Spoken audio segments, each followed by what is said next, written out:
Ang nono ham jago. I really love you. Ang norok no हम जागो. And please हम लोग Bru लोग बहुत गरीब है. आप लोग अगर थानसा रखेगा तो आप लोग उठेगा. थानसा नहीं रखेगा तो आपको हमेशा कोई ना कोई पॉलिटिशियन दबा के रखेगा.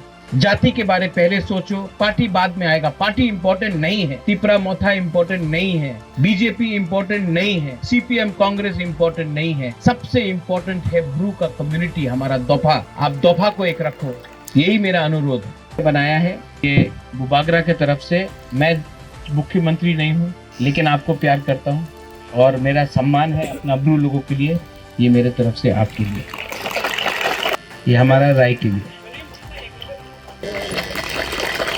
ये आपका बुबागरा आपको बहुत प्यार करता है, दिल से करता है. और मैं आपको एक बात बोलना चाहता हूँ, एक दिन आएगा जब त्रिपुरा में हमारा तिपरासा ब्रू हो, त्रिपुरा हो, कलौय हो, जमतिया हो, सब बुकुंगबारा ये हाँ में अपना शासन करेगा और ये मैं आपको देख के छोड़ूंगा. मैं पहाड़पुर में आया हूँ आज. नेक्स्ट टाइम मैं आना चाहता हूँ तो यहाँ में हॉल होना चाहिए. और नेक्स्ट टाइम मैं यहाँ आऊँगा तो खाली हाथ नहीं आऊँगा और कुछ लेके आऊँगा. लेकिन जो भी मैं करता हूँ दिल से करता हूँ.